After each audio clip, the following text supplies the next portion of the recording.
मजा नहीं आ रहा है।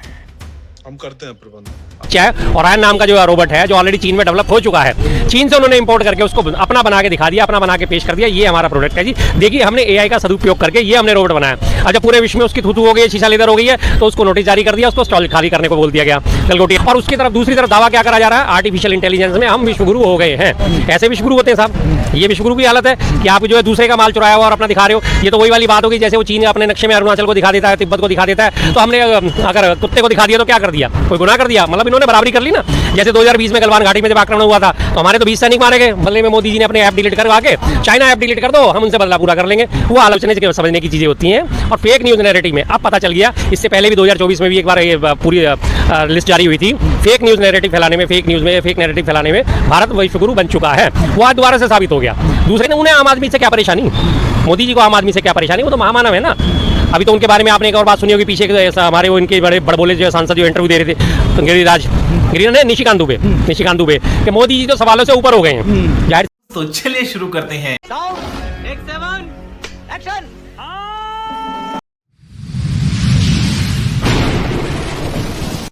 दोस्तों, दिल्ली वाले शर्मा जी ने एआई समिट में गलगोटिया यूनिवर्सिटी के चीन से चोरी किए गए कुत्ते को दिखाने पर गजब की बेइज्जती की है बीजेपी की। उन्होंने कहा, जिस प्रकार मोदी जी लंबी लंबी फेंकते हैं कि मैंने 35 साल भीख मांग के खाया है, मेरे जीवन का महत्वपूर्ण समय आदिम जनजाति के साथ गुजरा है, मैं बचपन में मगरमच्छ पकड़ लेता था, उसी प्रकार उनके गलगोटिया यूनिवर्सिटी के मेधावी छात्र है। वे लोग थोड़ा सोचते हैं कि जब मोदी जी इतनी लंबी लंबी फेंकते हैं और उनसे सवाल पूछने वाला मीडिया उनके तलवे चाटता है, तो हम भी थोड़ी झूठ दिखा दे तो क्या दिक्कत है। दूसरी बात कि उनके एक मंत्री है निशिकांत दुबे, जो कि कहते हैं कि मोदी जी सवालों जवाब से ऊपर उठ चुके हैं। दोस्ती गजब की धुलाई की है शर्मा जी ने इन बातों की। दोस्तों, आप सभी से रिक्वेस्ट है कि आप ये वीडियो पूरा देखिएगा और मेरे चैनल पर अगर नए हैं तो इसे सब्सक्राइब करना मत भूलिएगा। आइए देखते हैं मजा। गलगोटिया यूनिवर्सिटी है जो मोदी जी की प्रिय यूनिवर्सिटी है, उसके जो चांसलर वगैरह हैं वो बीजेपी के बड़े करीबी माने जाते हैं। पिछले साल भी आपको याद होगा एक इंसिडेंट, जब लोकसभा चुनाव से पहले कांग्रेस के खिलाफ एक प्रदर्शन करा गया था, तो इसी गलगोटिया यूनिवर्सिटी के छात्र आए थे उसमें। उनको किसी को यही नहीं पता था मैं आए किसी है, पहली चीज। दूसरी चीज, जब उनसे पूछा गया, भाई आपने जो बैनर ले रखा है इसमें क्या लिखा हुआ, तो उस पर लिखा हुआ था अर्बन नक्सल, जिसे वो अर्बन नक्सल भी नहीं पढ़ पाया था लड़का, उनकी गलगोटिया यूनिवर्सिटी का मेधावी छात्र, और वो उसे कह रहा था अर्बन मैक्सवेल। तो वो गलगोटिया यूनिवर्सिटी का हाल है। वही कि वहाँ के जो बच्चे हैं, ओरायन नाम का जो रोबोट है जो ऑलरेडी चीन में डेवलप हो चुका है, चीन से उन्होंने इंपोर्ट करके उसको अपना बना के दिखा दिया, अपना बना के पेश कर दिया, ये हमारा प्रोडक्ट है जी। देखिए हमने एआई का सदुपयोग करके ये हमने रोबोट बनाया। अब जब पूरे विश्व में उसकी थूथू हो गई है, शीशा लेदर हो गई है, तो उसको नोटिस जारी कर दिया, उसको स्टॉल खाली करने को बोल दिया गया गलगोटिया यूनिवर्सिटी को। लेकिन हमारे एआई समिट की तो बत पिट गई। अब दूसरी चीज में जब बात आती है एआई समिट की, जब वहाँ पे अंदर जा रहे हैं ना ढंग से नेटवर्क काम कर रहा है। एआई समिट है आर्टिफिशियल इंटेलिजेंस के लिए समझ, लेकिन वहाँ ना तो नेटवर्क काम कर रहा है, ना मोबाइल नेटवर्क ढंग से आ रहे हैं। और मोदी जी ने सबसे ज्यादा अपनी वो फोटो खिंचवाने के चक्कर में 3 दिन से वहाँ पे व्यवस्था फैला रखी है। उनके आने से पहले लगातार वीआईपी रूट लगता है, लोगों को जाम का सामना करना पड़ता है। जब वो अंदर घुसते हैं, लोगों को बोल दिया जाता है भाई अपने स्टॉल खाली कर दो, यहाँ पे जितने लोग खड़े हैं उनको स्टॉल खाली करने के लिए बोल दिया जाता है, जो वहाँ पे दर्शक गए हैं, जो यहाँ जानकारी लेने गए हैं। और उसके बाद हालत क्या पैदा होती है वहाँ पे, जब वो लोग वहाँ से चले जाते हैं, उसके बाद जब वो भीड़ पड़ती है एक साथ इकट्ठी, तो वहाँ से लोगों की बहुत सारी वैल्यूएबल चीजें जो है वो भी चोरी हो गई हैं। और उसकी तरफ दूसरी तरफ दावा क्या करा जा रहा है, आर्टिफिशियल इंटेलिजेंस में हम विश्वगुरु हो गए हैं। ऐसे विश्वगुरु होते हैं साहब, ये विश्वगुरु की हालत है कि आप जो है दूसरे का माल चुराया हुआ और अपना दिखा रहे हो। ये तो वही वाली बात होगी जैसे वो चीन अपने नक्शे में अरुणाचल को दिखा देता है, तिब्बत को दिखा देता है, तो हमने अगर कुत्ते को दिखा दिया तो क्या कर दिया, कोई गुनाह। ये बड़ी अच्छी बात कही आप कर दिया, मतलब इन्होंने बराबरी कर ली ना। जैसे 2020 में गलवान घाटी में जब आक्रमण हुआ था तो हमारे तो 20 सैनिक मारे गए, बदले में मोदी जी ने अपने ऐप डिलीट करवा के चाइना ऐप डिलीट कर दो, हम उनसे बदला पूरा कर लेंगे। वो हालत आज उन्होंने कर दी। उन्होंने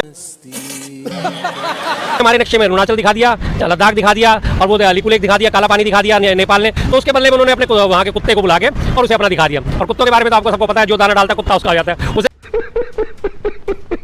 क्या पता कुत्ता किसका है, कि मैं चाइना का खा रहा हूँ या भारत का खा रहा हूँ, तो वही वाली खैर वो तो इलेक्ट्रॉनिक कुत्ता है। तो ये हालत होगी, पूरे विश्व में भतपिटी पड़ी है एआई के समिट के नाम पे, पूरे देश में मजाक बनवा के रख दिया हमारी सरकार ने। ये सोचने से समझने की चीजें होती हैं। और फेक न्यूज नैरेटिव में अब पता चल गया, इससे पहले भी 2024 में भी एक बार ये पूरी लिस्ट जारी हुई थी। फेक न्यूज नैरेटिव फैलाने में, फेक नैरेटिव फैलाने में भारत विश्वगुरु बन चुका है। वो दोबारा से साबित हो गया। दूसरे की चीजों को अपना दिखाना, राम नाम जपना, पराया माल अपना वाला काम इन्होंने पूरा करके दिखा दिया। वहाँ की जो टीचर थी उन्होंने अगर झूठ बोला, ये कह रहे तो झूठ बोलना सीखा किससे? झूठ बोलना सीखा किससे? मोदी जी से। मोदी जी पिछले 11-12 साल से करते क्या आ रहे हैं, झूठी तो बोलते आ रहे हैं। मैंने बचपन में मगरमच्छ पकड़ा, मैंने बादलों में रडार गायब कर दिया, मैंने उसके बाद अपना 600 करोड़ मतदाताओं का आभार प्रकट कर दिया, मैंने 35 साल भिक्षा मांग के खाई, मैंने 84 में ईमेल भी कर दी थी, डिजिटल कैमरा भी मेरे पास था जब उन चीज़ों का आविष्कार भी नहीं हुआ था। तो ये सब चीज़ें झूठी तो रह गया, वो झूठ पे तो उनकी पूरी दुकान टिकी हुई है। जब पहली रे ये तो धोती खोल रहा है। बार वो सत्ता में आए थे 2014 में, उन्होंने क्या वादे करे थे, डॉलर और रुपया बराबर कर दूंगा मैं। उस तक डॉलर कितना हुआ करता था, लगभग 50-55 के आसपास हुआ करता था। आज कितना पहुंच गया, 92 रुपये। प्रतिवर्ष 2 करोड़ लोगों को रोजगार दूंगा। 12 साल अब होने जा रहे हैं, जून में 12 साल हो जाएंगे। सरकार को 2 करोड़ प्रतिवर्ष तो छोड़िए, टोटल 2 करोड़ लोगों को रोजगार नहीं दिया होगा। हालत ये हो गई है, नंगा नहाएगा क्या नहीं छोड़ेगा। एसएससी जो एग्जाम करती है उसके जो 50-60 अभ्यर्थी जो सिलेक्शन होते हैं हर साल में कैलेंडर वाइज, उनके नियुक्ति पत्र का मेला दिखाया जाता है। नियुक्ति पत्र मेला लगाया मोदी जी ने, अपने हाथों से जो है कैंडिडेट्स को नियुक्ति पत्र बांटे। जो काम एक डिस्पैच क्लर्क का हुआ करता था इससे पहले, सरकारों से पहले, एक डिस्पैच क्लर्क जो है वो कैंडिडेट्स के लिए लेटर भेजता था ठप्पे लगा के कि यू आर सिलेक्टेड, आइए आप ज्वाइनिंग कर लीजिए। वो भी काम उसका छीन कर मोदी जी से अपनी उपलब्धि गिना रहे हैं। कितनी बढ़िया बात कह रहे हैं कि लोग झूठ सुनने के इतने आदी थे, तो अचानक एक जो महिला टीचर ने झूठ बोल दिया तो इतने क्यों बौखला गए? हाँ बिल्कुल, बौखलाने वाली बात ही नहीं है इसमें। लोगों को आदत ऐसी हो चुकी है कि लोगों ने काउंटर नहीं करा।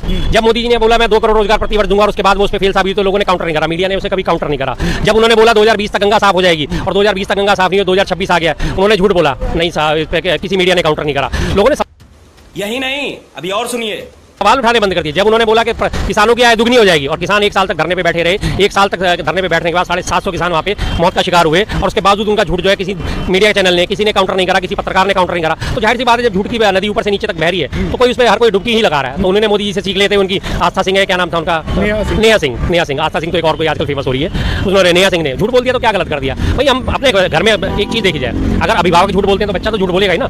हम अपने घर में माता पिता जो है जो लगातार झूठ बोलते चले तो बच्चा झूठ बोलना सीखेगा ही सीखेगा। जब उन्हें पता मोदी जी का झूठ कोई नहीं पकड़ रहा और मोदी जी ने एआई समिट का आयोजन करा है, इसमें जाके मैं भी झूठ बोल दूंगी तो मुझे कौन पकड़ेगा। और वही बात अब सबके सामने आ गई है। पूरे देश की किरकिरी होगी पूरे विश्व में, उन्हें क्या फर्क पड़ रहा है, किरकिरी तो होती रहे। मैडम से पूछा गया तो ये कह रहे थे मैं कुछ और समझाना चाह रही थी, गलत समझा गया, मेरे बयान को तोड़ मरोड़ के पेश किया गया। बिल्कुल मोदी जी की कॉपी। नेता बनने के पूरे गुण है, अब उन्हें अपनी प्रोफेसरशिप त्याग करके नेतागिरी में हाथ आजमाने चाहिए। बिल्कुल नेताओं वाली भाषा, मैं कुछ और कह रहा था, मेरे बयानों को तोड़ मरोड़ के पेश करा गया। हर चीज में वही एक लैंग्वेज जो नेताओं की होती है। मैंने ये नहीं कहा था जी मेरे तो बयानों को तोड़ मरोड़ के पेश करा गया, मैंने तो ऐसा नहीं कहा था। वही चीज उन्होंने साबित कर दी। तो मैडम से मैं आग्रह करता हूँ, मैडम छोड़िए, बीजेपी ज्वाइन कर दी, आप भी नंबर रही झूठी, और बीजेपी तो है ही बेहद झूठी पार्टी।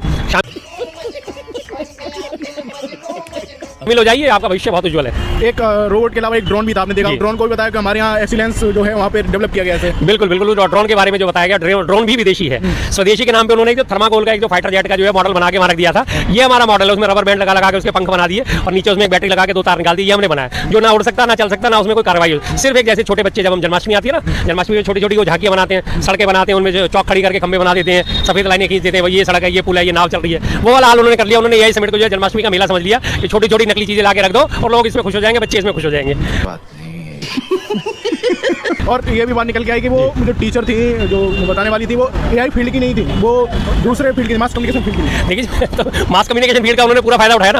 अब मोदी सरकार में, अच्छा एक चीज मैं आपको बताता हूँ, याद दिलाता हूँ दर्शकों को, मोदी सरकार में कभी किसी भी मंत्री ने, जो कंसर्न मिनिस्टर है वो कभी जवाब देता है, कॉमर्स मिनिस्टर जो है वो रेलवे के जवाब देगा, रेलवे जो है वो रेलवे मिनिस्टर जो है वो ट्रांसपोर्टेशन के जवाब देगा, ट्रांसपोर्टर मिनिस्टर जो है वो फूड के जवाब देगा, धर्मेंद्र प्रधान शिक्षा मंत्री, लेकिन वो बात करेंगे एआई की। एआई के जो मिनिस्टर है सिंधिया, वो बात करेंगे जी रेल मैंने एक और नहीं चला दी, वंदे भारत एक और चला दी। अभी पीछे आपने देखा होगा जब हमारी ट्रेड डील हुई है, ट्रेड डील के बारे में अश्विनी वैष्णव से पूछा गया, वो कहते हैं जी मैं क्या बताऊँ, नहीं सॉरी उनसे पीयूष गोयल जी से पूछा गया कि नहीं इसके बारे में तो एस जयशंकर साहब बताएंगे। एस जयशंकर साहब सबके सब चोर हैं साले, कि मैं तो इसके बारे में क्या बताऊं, इसके बारे में तो पीयूष गोयल बताएंगे। दोनों इसके बारे में कुछ नहीं बता पा रहे, बस ये एक डमी उठाते हैं, डमी बिठा देते हैं। ये प्यादे हैं, सिर्फ अपने राजा ने अपने आप को कवर करने के लिए चारों तरफ हमने प्यादों की फौज खड़ी कर रखी है, ताकि कहीं भी कोई गलती हो, कहीं भी कोई मिस्टेक निकले तो प्यादों की बलि चढ़ाई जा सके और राजा सेफ का सेफ रहे। तो वो हाल आज हमारे मोदी जी के, अपने आप को राजा से कम तो वो समझते ही नहीं। चारों तरफ उन्होंने प्यादे इकट्ठे करें। दिल्ली का हाल देख लीजिए, उत्तर प्रदेश का हाल देख लीजिए, और उसके बाद मध्य प्रदेश का हाल देख लीजिए, राजस्थान का हाल देख लीजिए। हर जगह जितने भी मुख्यमंत्री बैठे सारे के सारे डमी है। दिल्ली के मुख्यमंत्री के बारे में आपने सुना ही है, AQI कूड़े के पहाड़, तुझे जाना पड़ेगा। मध्य प्रदेश के मुख्यमंत्री कहते हैं कि मैं गुड़ की खेती लगाने के लिए प्रोत्साहन दूंगा। गुड़ की खेती लगाने के लिए आज तक कभी किसी ने गुड़ की खेती नहीं लगाई और वो उसे प्रोत्साहन दे रहे हैं। तो ये एक से एक नमूने भरे पड़े इसमें। अश्विनी वैष्णव की बात की, उन्होंने भी ट्वीट किया था, बाद में उन्हें डिलीट करना पड़ा। चोरी पकड़ेगी तो डिलीट ही करेंगे और करेंगे क्या। रही बात अश्विनी वैष्णव की, कहने को हमारे देश के रेल मंत्री हैं, लेकिन रेल के बारे में आज तक उन्होंने कोई बात करी जनवन कि रेलों के सुधार के बारे में? वो सिर्फ रेल मंत्री हैं, बस उन्होंने अपनी रील बनवानी होती है, अपनी रील बनवाई और उसके बाद उनके काम की तीसरी हो गई। अभी पीछे आपको याद होगा पिछले साल जो है जब छठ के टाइम पे उन्होंने क्या घोषणा करी थी, 13,500 स्पेशल ट्रेनें चलाई जाएंगी। 13,500, जबकि पूरे देश में जो ट्रेनों का जो परिचालन है वो मात्र 12,500 का है। तो 13,500 और कहाँ से लेके आओगे भाई? लेकिन किसी ने कोई सवाल नहीं करा ना। हमारे देश में आज की डेट में जो मीडिया है सबसे ज्यादा कमजोर है स्तंभ है हमारे इस देश में। मीडिया सवाल ही नहीं करता है, किसी मीडिया ने सवाल नहीं पूछा। रेल मंत्री साहब ये तो बता दो, पूरे देश में परिचालन ही 12,566 ट्रेनों का है, तो आपने 13,500 ट्रेनों की कहाँ से लाएंगे आप? विदेश से आयात करेंगे, नेपाल से मंगाएंगे, बांग्लादेश से मंगाएंगे, कहाँ से मंगाएं? दिक्कत ही होगी, काउंटर क्लेम जो है वो कोई करना नहीं चाहता। अभी पीछे मैं ये बड़ी अच्छी बात कही आप। और चीज देख रहा था, यूपी का भी इसी बारे में एक और उदाहरण देता हूँ। अभी कल परसों के अखबार में 2 पेज में पूरा का पूरा ऐड छपा है। उत्तर प्रदेश सरकार $1 ट्रिलियन की इकोनॉमी की ओर बढ़ती, और आज उसकी इकोनॉमी कितनी है? मात्र 29 लाख करोड़। 1 ट्रिलियन का मतलब होता है 100 लाख करोड़, कि हम 1 ट्रिलियन बढ़ रहे हैं, अगले साल तक, अगले 1 या 2 सालों के अंदर हम पकड़ लेंगे, इसको 1 ट्रिलियन बना देंगे। 29 से 1 ट्रिलियन पहुंचाने में भाई साहब 3 गुना मेहनत करनी पड़ेगी आपको, तब जाके आप कहीं पहुंचोगे। लेकिन कहीं नहीं, आंकड़ों की बात है, आंकड़ों की बाजीगरी करने वाला सरकार का काम है। किसी चैनल ने, किसी अखबार ने, किसी मीडिया ने, संस्थान ने सवाल नहीं उठाया आपकी जो पूरी जीडीपी 29 लाख करोड़ की, आप 1 ट्रिलियन कैसे पहुंच जाओगे? इस सज्जन को क्या तकलीफ है भाई? पूरे भारत की जो है जीडीपी है 4 ट्रिलियन की है, उसमें आप 1 ट्रिलियन कैसे पहुंच जाओगे ना? लेकिन सवाल नहीं होते। तो क्या लग रहा है कि जो जिस तरीके से मिसमैनेजमेंट हुआ है यहाँ पर, जो फेस्टिवल चल रहा है, पहले से कोई बेहतर प्लानिंग नहीं थी? क्योंकि मोदी जी कल भी ऐसा सुनने में आया कि मोदी जी आते हैं, सुप्रीम कोर्ट मेट्रो स्टेशन बंद कर दिया जाता है, लोगों को निकलने में 1.5-2 किलोमीटर पहले तक लोग। हाँ जी, ये जो हमेशा वीआईपी मूवमेंट जब होती है, और खासतौर से प्रधानमंत्री के लिए करीब करीब आसपास का सारा 2.5 से 3 किलोमीटर का एरिया जो बंद कर दिया जाता है, उस रोड पे परिचालन जो है हर एक का बंद कर दिया जाए, चाहे एम्बुलेंस हो, चाहे गरीब आदमी हो, चाहे अमीर आदमी हो, सबके लिए रास्ते रोक दिए जाते हैं। जब तक वो आ नहीं जाएंगे, जब तक वो अंदर नहीं चले जाएंगे, और उनके अंदर जाने के बाद ही जाके रास्ते खोले जाते हैं। लेकिन उन्हें आम आदमी से क्या परेशानी? मोदी जी को आम आदमी से क्या परेशानी? वो तो महामानव है ना। अभी तो उनके बारे में आपने एक और बात सुनी होगी, पीछे हमारे वो इनके बड़े बड़बोले जो सांसद जो इंटरव्यू दे रहे थे, निशिकांत दुबे कि मोदी जी तो सवालों से ऊपर हो गए हैं। जाहिर सी बात है, जब वो सवालों से ऊपर हो गए तो उनसे सवाल करेगा कौन? जिस मीडिया को सवाल करने चाहिए वो मीडिया तलवे चाट रहा है। कि अब एआई समिट हुआ है कि जो हब बनने वाला है, इंडिया हब बनेगा, बहुत सारे इन्वेस्टर्स भी आए हैं, बहुत मिलियंस में भी इन्वेस्ट करेंगे यहाँ इंडिया में। करेंगे। मैंने कई बार आपको कहानी सुनाई है ना अपने दर्शकों को कि मुल्ला नसीरुद्दीन का गधा जब चलने से मना कर देता है, वो डंडी में आगे घास लटका देता है, और गधा देखता है ताजी ताजी घास है, चलो चलो चलो बढ़ते चले जाओ, अब तो ये मेरे मुंह में आई जाएगी, और वो गधा चल पड़ता है। तो वही वाला हाथ है, $15 बिलियन का इन्वेस्टमेंट आएगा, 4 ट्रिलियन की इकोनॉमी बनेगी, उसके बाद चौथी अर्थव्यवस्था बनेगी, 2 करोड़ रोजगार प्रतिवर्ष मिलेंगे। ये लगी घास, और ये गधे जो सुने जा रहे हैं, भागे जा रहे हैं, सुने जा रहे हैं। घास कभी जिंदगी में मुंह में नहीं आएगी, वादा कभी जिंदगी में पूरा नहीं होगा। अरे बाप रे, ये तो धोती खोल रहा है। समिट में आप ये देखिए कि आज ये देश में जो हमारे हाल हुआ है भारत मंडप में एआई समिट का, गालियां पड़ रही हैं हर जगह से गालियां पड़ रही हैं, और इसमें कोई आएगा इन्वेस्टमेंट करेगा? ऐसे माहौल में कोई इन्वेस्ट करेगा कि जहां उन्हें दिखाया जा रहा है कि चाइना का कुत्ता मंगा के वहां से, ऑरेंज जिसका नाम है, और वो अपना बना के पेश करा जा रहा है। कौन इन्वेस्टर साथ देगा साहब? कोई भी इन्वेस्टर साथ नहीं देगा। आप किसी का भी प्रोडक्ट लाके यहाँ से खरीद के, और जामा मस्जिद से प्रोडक्ट खरीद के, और आप दिखा दो ये जो मेरी मेकिंग है, और जो लोग रहने वाले हैं उन्हें भी ये पता है कि तो चीज जामा मस्जिद में मिलती है, 10 रुपए की मिलती है, और आप उसे 100 रुपए की दिखाओगे। हर आदमी समझदार है, सब आदमी को पता है कौन सी चीज कहां से आ रही है। तो इन्वेस्टर क्यों पैसा लगाएगा? उसे पता है 9 की इनोवेशन है, इसमें 9 का आविष्कार है खुद का, 9 की टेक्निक है खुद की, तो मैं इसमें पैसा क्यों लगाऊं?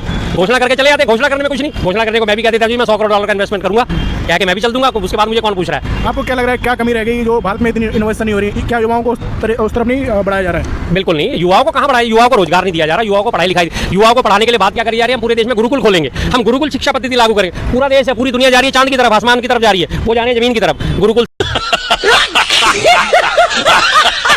से कह पढ़ गया आप, मैं यकीन से कह सकता हूं, आज अगर आप किसी से कह दो ना कि हिंदी की अल्फाबेट सुना दे भैया, ए आई यू, और कह पूरा सुना दे, कोई नहीं सुना पाएगा। ABCD आप बच्चे को कहोगे दूसरी क्लास के, वो फौरन रट्टा मार के सुना देगा। हिंदी के उसे कहोगे भाई 4 का पहाड़ा सुनाइए, 4 एकम 4, 4 दूनी 8, एक भी बच्चा नहीं सुना पाएगा। वो 4 1 जा 4, 4 2 जा 8, वो सुना देगा। तो दुनिया इंग्लिश की तरफ बढ़ रही है, और वो कह रहे हैं हम संस्कृत में जाएंगे, संस्कृत में कोडिंग करें। संस्कृत कितनी मुश्किल से पढ़ी जाती है, 10वीं में सब संस्कृत का बाहर समझते हैं, उतर गया, बस एक लैंग्वेज के तौर पर दी जाती है, लेकिन संस्कृत में काम नहीं हो सकता। जिस तरफ दुनिया चलती है, चलना उसी तरफ पड़ता है साहब। जिस तरफ समाज जा रहा है, समाज को भी उसी तरफ, हमें भी उसी तरफ जाना पड़ेगा। हर जगह बात हो रही है इनोवेशन की, हमारे यहाँ बात हो रही है खुदाइयों की। माँ खुदाई में ये निकला, माँ खुदाई में ये निकला, माँ खुदाई में ऐसा हो रहा है, मंदिरों के नीचे मस्जिदें ढूंढी जा रही है, मस्जिदों के नीचे मंदिर ढूंढे जा रहे हैं। हालत ये पैदा हो गई है। तो देश को तो गर्त में डाल रखा है सरकार ने।